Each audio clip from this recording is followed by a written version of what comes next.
every person, to live and to be in communication with the environment, must have a valuable final product, something that you produce that is of value. Now, an individual must create a product of which they are proud. Like you do something and you say, wow, what I did is good.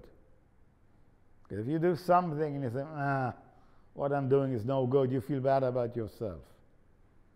So you do something and you want to feel pride, to feel happy about what you're doing, and it must be something that other people want to have from you. If I do something and I keep it only to myself, it is not a product, it's something for myself, like a hobby, like somebody writing nice songs, poems, but he keeps them all in the drawer, so it doesn't go anywhere, okay? So if it's something that others are willing to receive and for which they receive exchange. So a key word with the product is the word exchange, something that you make that somebody else needs or wants. Now, what are the parts of an organization?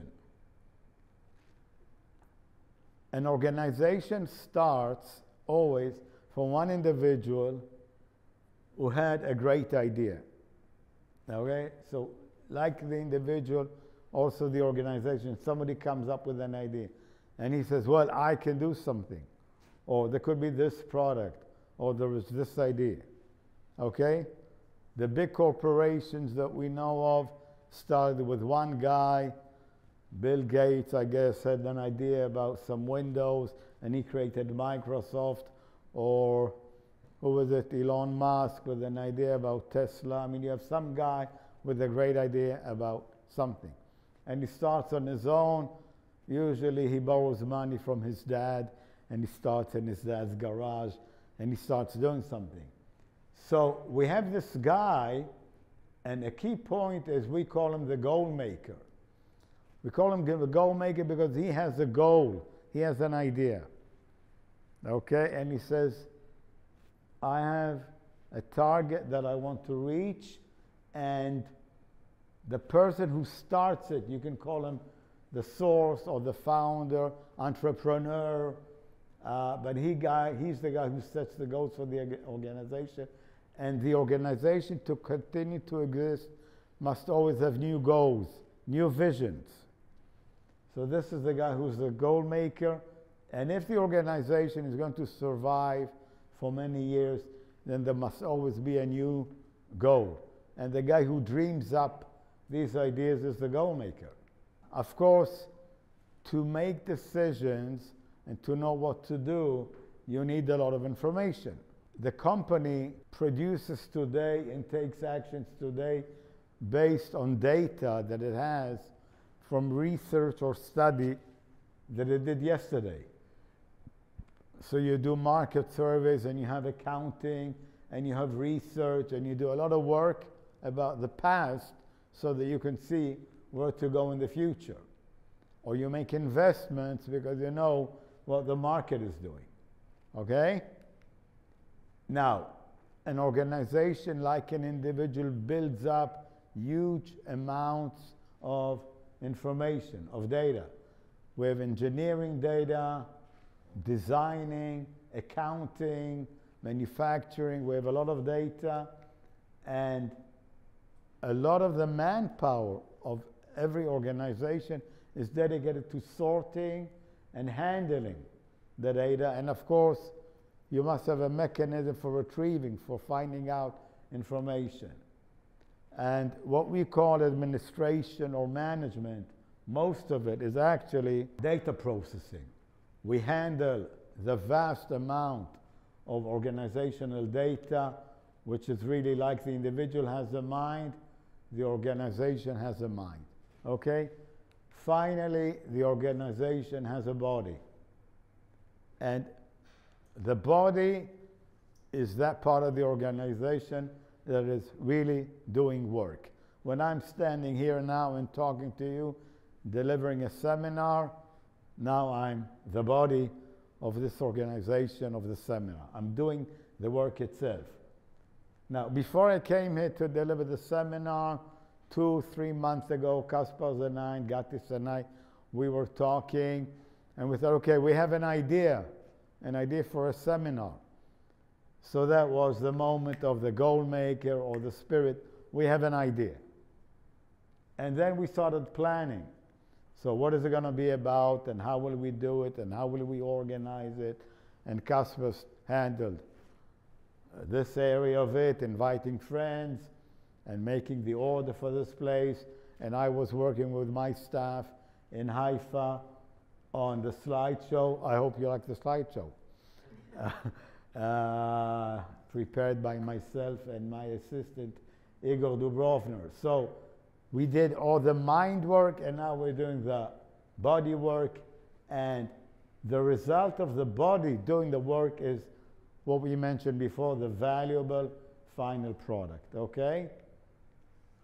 Now, good management would be the ability to be all three: goal maker, planner, and willingness to work, being the body. So to be successful in your goals, in your strivings, what you strive for is your goal, what you want to reach, you must be all three. You must be a goal maker with a vision.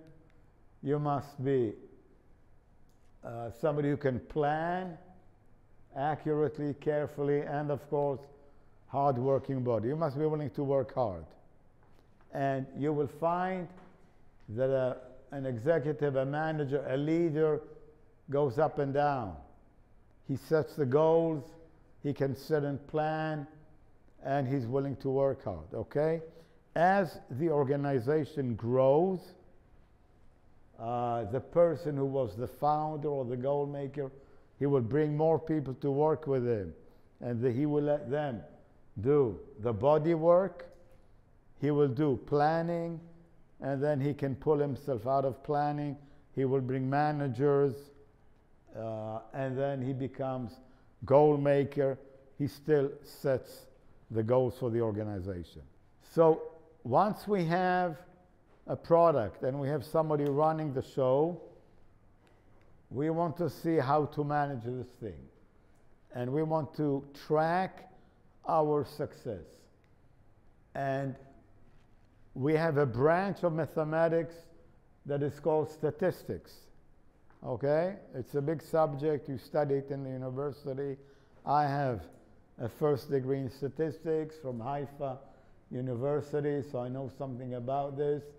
And in business, we usually follow statistics, which are usually the relationship between two variables, okay?